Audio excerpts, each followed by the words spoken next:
Right. So the question I got from this lady was, I pray you and the community are well, always in the presence of love and light. Many of your discourses return to the theme of security and the deep human desire for it, even though we live in a world whose very nature is insecurity, often defined as chaos. This desire is natural. We're told that a baseline level of security is necessary for a healthy, functioning adult. My question is about that baseline. Should one actively seek to establish it, or is it better to cultivate a heart that places even the most basic sense of security in their relationship with Allah? Take, for example, a family without a stable visa status. The visa provides a kind of security, but it's fragile, hardly able to meet their deeper existential need for security. So, this is actually a very beautifully phrased question, and I mean it has there's the it relates to a theme that we've spoken about before, that our experience is rooted in two phenomena. There is, and I think this is also a Buddhist understanding that the Buddha spoke about two arrows. The one arrow is the arrow that the world throws at you, and the second is the arrow that you cast at yourself. Um, the what the world throws at you, clearly you have absolutely no volition over. This is completely outside of your power, or it's fundamentally out of your power. I mean, there's a disconnect between whatever you do and the face that the world presents to you at any given point in time. To think that you can manage the world is fundamentally not just naive, but it's actually arrogant. But then that's the what you could call the first arrow. The first is it's events as they come to you. The second arrow is really how the narrative that you hold about the event or your response to what is happening to you. And that response you have infinite volition over. I mean, that is completely in your own hands. So we can't control what life does to us, but we can certainly control the meaning we ascribe to what life does to us, and therefore our response to what life does to us. While the endeavor is to create the conditions where life gives us what we want from life, we are basically dealing with an unmanageable state of affairs. So this example given here about um, the example given about having a visa in a country where you require a visa to be there. I mean, clearly, this is not in your hands. This is in the hands of the authorities. And if you base your sense of security on whether you have a visa or not, you are fundamentally insecure. Um, even if you have the visa, because as just been indicated in what's happening in America now, people are losing their access to uh, residence in America for really arbitrary reasons. So the if you root your security in anything that comes from other to you, then you are basically going to be insecure. If your contentment, if your happiness, if your security, if your fulfillment is based on what you get from the world, you will not be secure and you will not be fulfilled because you're rooting it in something that is outside of what you have autonomy over. What you do have autonomy over is over how your narrative about what happens to you. So one way of saying this is that you trust that Allah has your good auspices in mind, and He's a better guarantor for your security and your future than any other human being could be. But this is true. But I'd like to examine for a moment the work that can be done to make that true less of just a sort of a despairing kind of how can I put it, cry of hope to a conviction. How do you change the belief that Allah has your best interest at heart? How do you shift that from a sort of it's almost like a desperate clinging hope to sincere conviction? Because real security is based on that sincere conviction that I know, not that I hope. So it is possible to do this. And the first way to do this is to start off with working with gratitude. So you look at whatever has happened to you in the past and you see if you can account for where you've come to now and what you've achieved now on the basis of your own ingenuity. And I guarantee you, if you think that you have what you have now and the quality of life that you have now is an attribute of your intelligence and of your ingenuity, you are at some level overlooking huge amounts of material. So you need to examine the past for long enough and deeply enough to be convinced that, listen, what I have now, not what I'm lacking. All right, that's not the question to ask. Not what I'm lacking, but what do I have? What I have now is the product of something that's been given to me outside of my capacity to manage. In other words, I'm the recipient of blessings that are not my due. I can't account for this on the basis of I have received in excess of my due. I mean, that's how we define gratitude, eh? Gratitude is the insight that I've received in excess of my due. And it's a perceptual thing. It's how you see things. It's not a thing, it's not something you do, it's how you see.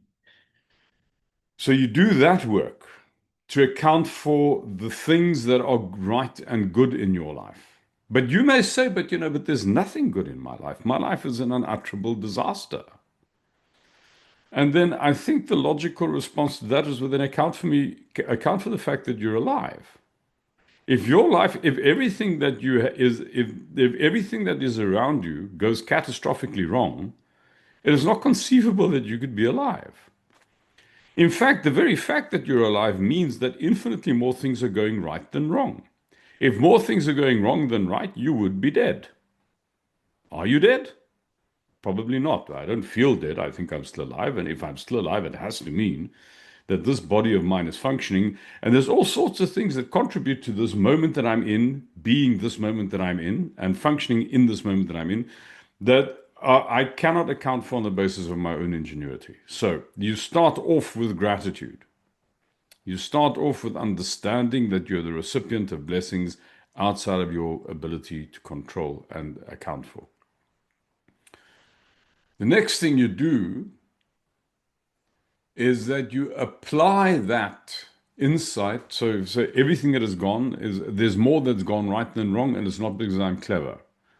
Therefore, I have enough evidence to know that it is likely that things will continue to go right rather than wrong. And the worst thing that could go wrong is that I could die. And then it doesn't matter that things should go right anymore. So even dying is a blessing, which means there are no curses. I don't know if that's made sense to you. It's like this idea of bearing a burden. I have to bear the burden of having to secure my future. This is such a burdensome thing. But the most insecure future is the future of the dead. That's the biggest insecurity we try and what do the dead have to bear? What burden do the dead have to bear? They bear no burden, which means in the fullness of time it'll all be okay. Surely. So there's only blessing, you see. This insecurity, this narrative of insecurity, this fearfulness about the future that we experience is a product of our description of the world. It's not implicit in experience. We make that insecurity. We produce it by how we describe our experience on an ongoing basis. The second thing you can do, is to say, well, in this situation where, and well, if in the past I've been in situations which actually turned out okay, even if they appeared as if they were going to be a disaster, what is the possibility in the situation that I'm facing now? In other words, to find the blessing rather than to find the curse, and to make the blessing the truth for you. In other words, if something happened to you and you didn't ascribe a meaning to it, then it's like it didn't happen to you. Things only touch us, our experience, because we have a narrative about it. I mean, let's say, I'll give you an example. I tried to avoid draft when I was a youngster, and I thought, I won't go into the details, but I thought the army had forgotten about me. It was very stupid because they hadn't, but so I thought they had, because they stopped sending me call-up instructions. So I got myself a job, I got myself married, I was starting with a life. I was a youngster in my early 20s, and suddenly I got these call-up instructions to the army. Now, at the time, this was an unutterable disaster. You know, my life had come to an end. I mean, what am I going to do about my job? What am I going to do about, so all of these.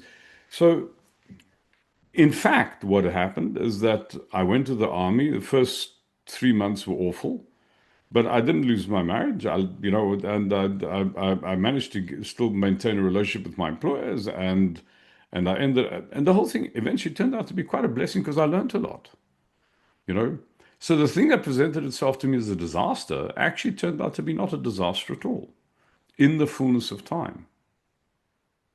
And if I'd gone into the thing not deciding that this was a disaster and having the whole sort of terrified, sleepless night narrative about, oh, this awful thing, my life has come to it, then I think I might even have had more blessing in that experience because I would have gone in looking for the blessing rather than confirming to myself how much of a curse it was. So, so I think um, the second thing to do after you've done the bigger piece of work, which is listen, your life is fine. You can't account for the fact that you're alive now. So your life is secure by an ingenuity that isn't yours. Then do the more refined piece of work, which is to say, what in this thing that is happening to me now what is the blessing in this thing that's happening to me now? And then you describe the thing that's happening to you, and you now as a blessing, and you seek to find the blessing in it. So in all of the things that I'm saying now, what I'm suggesting is that nothing exists for you, particularly not the value of a thing or the meaning of a thing exists for you outside your description of it. It is how you describe things.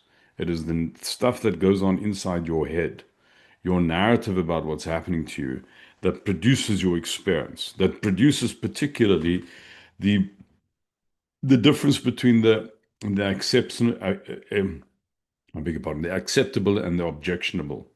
Nothing is inherently acceptable or objectionable outside of your description of it. So if you wish to have a life which is more acceptable, and if you want to have things that you experience as less objectionable, don't try and change the things. Don't change the world. Change your descriptions. Make your descriptions of the world the task, rather than trying to secure the world. Okay, that's all I want to say about that. I can carry on about this probably until you get very bored. I think I'll just be saying the same thing over and over.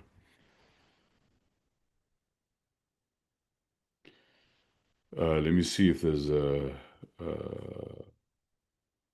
Right. Anybody else got a question? You can either put it in the. I mean, I'd prefer it if you voice it. Yes, Afshan. Could you voice it or do you want to write? Yeah. Hello, Assalamu alaikum. Alaikum salam. So I was the one who asked the question in the group, I think, which prompted This, this. right. Yeah. So my question was, how do I make peace with the people who have passed away? How do I let go of the anger and resentment Yes, towards okay, them? that's right.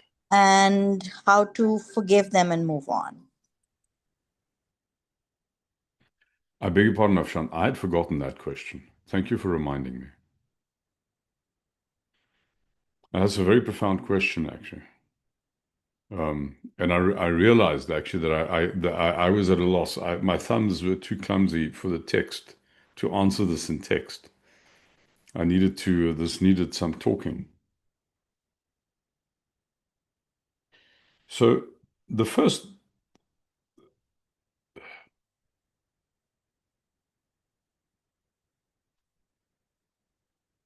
I want to say a few things as prefix to kick off this exploration. Um, the one is, please don't see anything that I'm going to say as a moral judgment, because it's not. Both guilt and rancor are technical problems. And if you view it as a as a pragmatic, technical is the wrong word, but as if you view it as a pragmatic problem, then you aren't burdened by this awful sentence of wanting to be a good person on top of it all. I mean, that's just a nightmare. So the issue is not to, well, please don't treat what I'm going to say through a moralizing or moralistic lens, because that's not going to make what I'm going to say to you. If it is going to be useful, it's not because of that. It does relate, Afshan, to the discussion we've just had. And the discussion is really about, there's what gets done to me, and there's my response to what gets done to me. I have no power over what gets done to me. And if the whole discussion about what's been done to me is about the culpability of the other, I will never be free from that. Now, I have spoken about this example before, but if you forgive me, I'm going to use it again because it so dramatically describes what I'm trying to speak about here. We had an old man staying at the Zawia many years ago. His name was Uncle Salman. I picked him up on the street. I mean, I literally picked him up on the street. He was a homeless man, but he was old. I mean, maybe in his those days, late 60s, early 70s. Very sweet old man. Tough, wiry, and a lot of teeth in the head. And a kindest disposition. He loved pigeons. He looked after pigeons. I asked him once, what's this thing with these pigeons? Why do you love the pigeons so much? He said to me, hulle is 'n reindier. In Afrikaans, he was saying they are they are pure animals. They are pure. Rein is a very nice word in Afrikaans. It means pure. They're pure animals. They've got pure beings. Anyhow, that so when he was on his good side, Uncle Saman was a delight. You know. But then what would happen is that this would happen once a fortnight or so, maybe least frequently once a month, most frequently once a fortnight. He would start getting belligerent and he'd start getting like really unpleasant to be around. And then he would go to our local shebeen, which is a shebeen is like it's like an illegal hole in the wall sort of speakeasy drinking place. So he would go there and he would get absolutely motherlessly plastered. And then he would pick a fight with the youngest, meanest, nastiest looking person. And by the way, he was white, this old man, and he would find, so there's all these racial dynamics that go on in South Africa too. He would find the nastiest black guy and he would go and insult the guy. And he'd pick a fight with the guy, and it'd end up in a fight where he would be beaten to a pulp. He would arrive back at the Zawiya. You could not believe what he looked like. Eyes swollen shut, blood, just awful. And then, I mean, so for a couple of days, he wouldn't say much because he couldn't say much because he was just, his face was too swollen. We would patch him up and, Uncle Salman, really, you shouldn't be getting drunk. This is a Zawia, Try and get all moralizing with him. And then he would come out of that and then he'd be sweet for a couple of weeks, we'd have nice conversations about why pigeons are such nice animals, etc. And then he'd start getting a bit cantankerous. And then it'll happen again. He'd go to this local shebeen and he would come back beaten to a pulp. So this had become a regular occurrence. So one day, I I mean, I was not. Eventually, we chased him away because I mean, this just couldn't. This is our way, for heaven's sake. We can't have this kind of level of drama. You always have drama with people, but this is over the top. But anyhow, so just before he got chased away, one day this happened again, and I was kind of getting to the edge of my kind of patience with this now. And I said to him, "Listen, really, I mean, why? Why do you do this? I mean, it's completely irrational. You're in your late 60s. I mean, you go pick a fight with a guy who's going to want to pummel you into the ground, if for no other reason than the racial history of this country. What? And so, where does the rage come from? Because it was clear that between these events there would be this sort of this this growing rage in this old man that then would erupt in this event. So then he said, well, yeah, no, this rage has a history. I said, so what happened? Then he told me the experience that he had that put him on the street. So this happened 3 decades before he ended up in the Zawiya. He had a job. I think he was an artisan, maybe I don't know, some sort of boilermaker or something. He had a job. He had a wife. He thought he was very happily married. He came home from work one day and he came home early and he walked in on his wife in bed with his brother. And that just blew his head. He said he didn't even pack a bag. He just walked out of the house and walked onto the street and he never went back into a house after that. You know, and it was such a tragic story that his life had been wrecked in an instant, in an afternoon. His life was gone. So then it occurred to me to ask him, you know, did you see this more than once? How often did this happen? He said, no, no, no, it was only the one occasion that he walked in on them.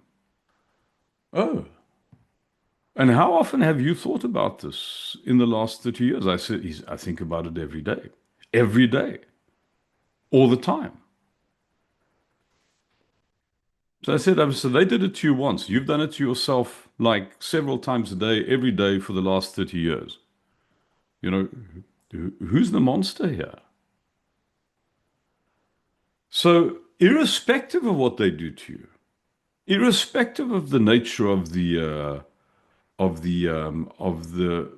offense and how outrageous it might be and how legitimately outraged you can be, that's beside the point. Every time you recall the offense and you allow the feelings that's associated with the offense to be repeated inside yourself, you are doing to yourself what they did to you. The first thing you've got no control over, they did that to you. The second thing you have control over. So the first thing the first sort of step out of the misery of being stuck in a sense of resentment towards people you can't even get redress because they've had their discourtesy to die before you could fix the problem with them. You know, the first thing to do is to own your suffering. And what I mean by own your suffering, take responsibility for your suffering. Understand that your suffering is your own product. They are no longer doing it to you. By recalling what they've done to you, you are doing it to yourself.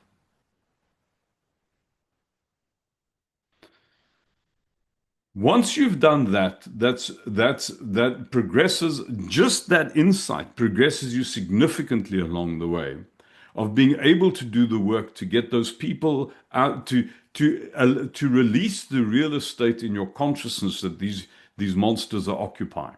Because that's what they're doing. That's what you're allowing them to do. You're allowing them to occupy real estate within. Get rid of them. How do you get rid of them? The one is that you recognize that your life is bigger than the damage done to you by these people. You know that they aren't your life. You know that if you because that's what we do with you know any narrative that relates to resentment occupies more internal real estate than what it justifiably should. I mean, if somebody has upset me 3 weeks ago and I'm still thinking about that, that one event 3 weeks ago has colored my experience for the last 3 weeks.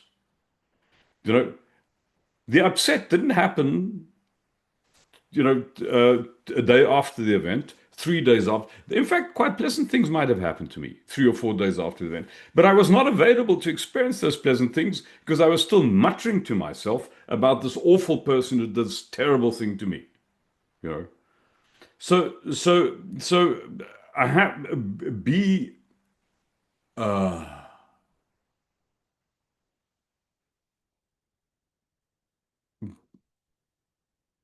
be honest with yourself, honest enough to recognize that that your life situation is much bigger than the damage done by these people.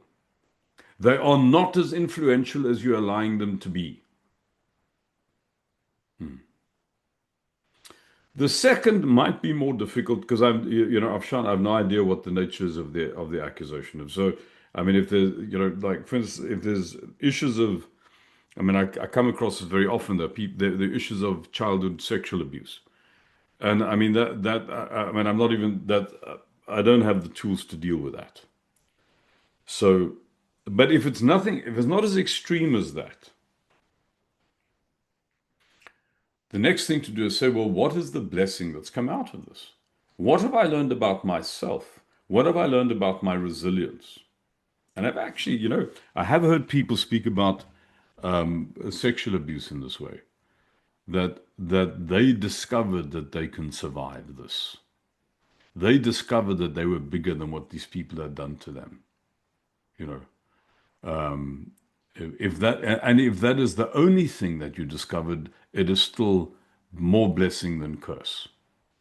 So find the blessings that have come out of this situation so that you can increasingly repeat a narrative to yourself. When you think about the event, you're thinking there through the event increasingly through the lens of looking for blessing than through the lens of looking for curse. Um, you know, I mean, let's say you have many of us who've gone back to, who've discovered the Deen, might have had really unpleasant experiences with our families. Parents, siblings, thinking that you've become sort of a member of the sort of the dark side, and it can be very injurious and very upsetting when people treat you like that. One way of looking at this is that they don't understand me and they're so awful. Another way of looking at this is to say, well, how much would my deen be worth if I had no resistance to holding on to it? I mean, if there's no if you really want to exercise something, you go to a gymnasium, you get heavy weights. You don't go and take little dumbbells, like toys. No, you get a real situation. So what's a real situation that, for instance, in this instance, would take that would give you an opportunity to really exercise equanimity and balance and poise in the practice of your deen? Well, do it in a situation where those who you love think you're mad. That's a good place to do it. So it's to find the blessing in the curse. To and just the last thing I want to say about this, Afshan, and then I'll shut up about it. You can do this in text, and it actually works quite naturally in text. First of all, you have to understand that there's the you know when we think about relationships, then we're thinking about a person, and there's normally a history of things that and that the continuity of the story is a thing that needs to be repeated for it to stay a continuous story, you know. But actually, I mean, we've you would have seen this in the Person Excellence program that you know our view is that there's no such thing as a relationship. There's actually just a series of interactions. I mean, relationships, sort of relation. The interaction is for relationship what weather is for climate. Climate is an abstraction. What you have is instances of weather. Relationship is the abstraction, is what you have is instances of interaction. Take the last interaction that you had with somebody that was really upsetting and write just every day for 5 days, write write a description of that event, but write a description with a curiosity, a question mark saying, can I find any blessing in this? Rewrite that description 5 times on 5 consecutive occasions over 5 days. And you will see that that thing doesn't have the hold over you on day 5 at all than what it had over you on day 1. There'll be a significant change to this. And by the way, this has been what technique I'm describing now, this iterative journaling thing on things that have happened to us. This has been uh, uh, this has been uh, um, this has been researched and has been yeah, I think it was done. Research was done at Stanford. It really works. Thank you.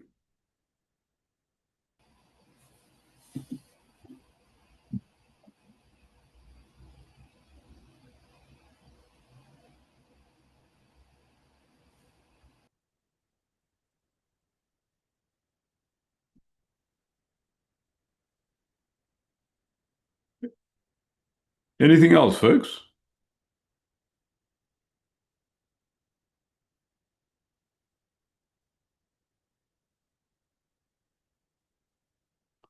Linda.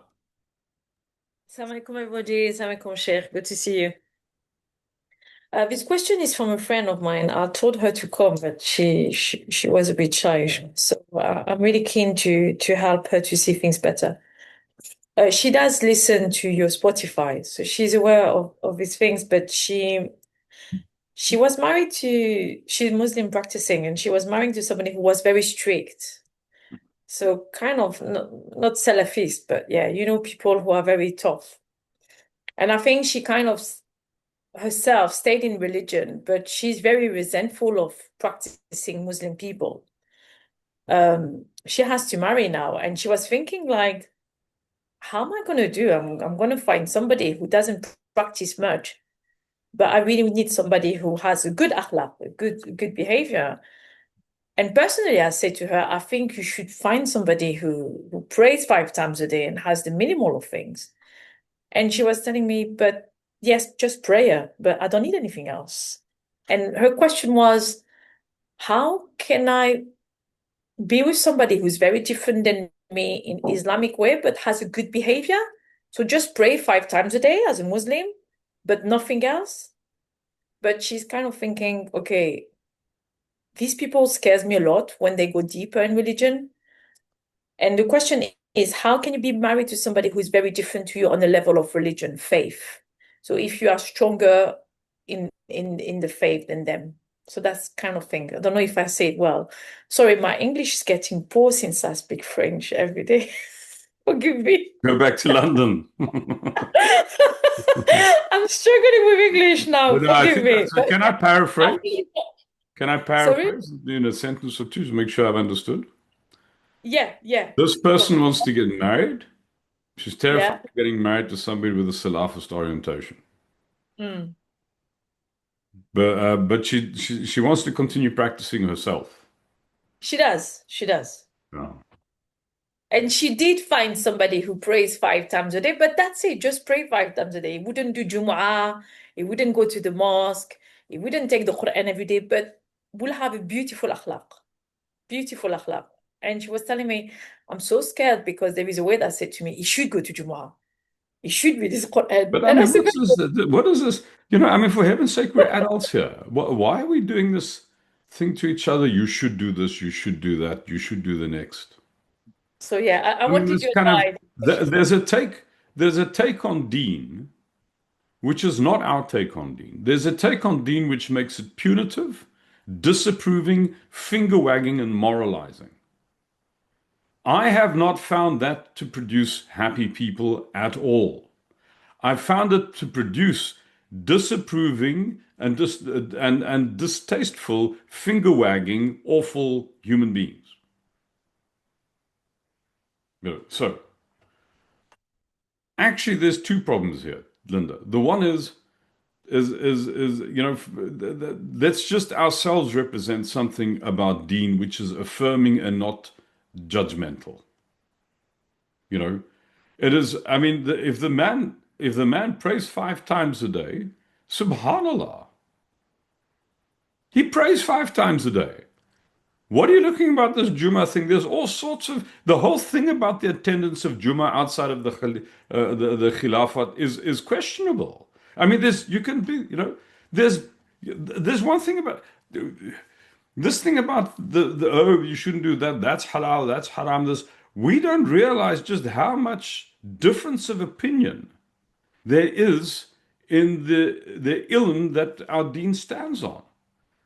You can find, did you know, let me give you an example. Did you know that until quite recently, I think the last 150 years or so, the principal approach of Hanafi ulama was that alcohol is not haram, it is wine that is haram. Hanafis used to say this. There was a huge difference of opinion with Hanafis. Now, for something as fundamental from our point of view as alcohol, if there could be this range of opinion that actually one of the key sort of schools of jurisprudence in Sunni thought only sort of in the last century decided that you shouldn't be drinking whiskey. I mean, that's saying that these things are, you'll always find a hadith, you'll always find a debate that'll be there's stop this trying to kind of rectify everything with a big finger. That's not our job. Our job is to be delighted with Allah, not to be disapproving of His creation. So so this it sounds like the man's good, and I mean, if you maybe you'll start doing more if you find some pleasure in it. What So can I pleasure get does one get out of doing something from obligation and disapproval? You get no pleasure from that. it's kind of what you taught us since the beginning when you say to us, I think, leave people alone. Just take care of Mm. of yourself and really go inside yourself. Yeah, exactly. Yeah. Can I add something to what the sister said? If you allow me, you gave me a good strategy on anger and resentment when you mentioned about the breathing. But I don't know if you allow me Yes, to please. take that time. Yeah, yeah. I think it really helped me. So I don't know. Somebody, sister, just asked a question regarding resentment. Mm. Um, and Sheikh really, I had this question more than one time to Sheikh. And one day he said to me, "Where is the pain?" And I said, "The pain is here. It's." Mm. And then he said to me, "Just help me if I forgot." But it's kind of to breathe and say astaghfirullah and Mm. release that thing, but it's to go back to your parasympathetic system Yeah. and calm yourself down as well. And to find strategies to do that. Mm. Because with Sheikh, what we came at the conclusion is, yes, we do know we need to forgive, but we also need to go inside our body Mm. to tell our body that we are safe, we are okay. Mm. And this goes back to breathing. So Yeah. astaghfirullah and release that. But Sheikh would explain it better than me, but I wanted to No, you share did it. it very well. The only thing I'd add to that is that you breathe in for a count of 4 and you breathe out for a count of 8. So when you engage your receptive attention, when you're breathing out more than what you're breathing in, and you engage your predatory attention when you're breathing in more than what you're breathing out. So if you're a little bit dopey and you're all relaxed and you feel a little bit like the Sunday meal was too big and you need to wake up, then you breathe in for a count of 8 and you breathe out for a count of 4. But most of us don't have that problem. We're too keyed up. We're too predatory.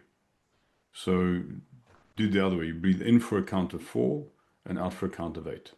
And if you can connect it with a dhikr, that's even more profound.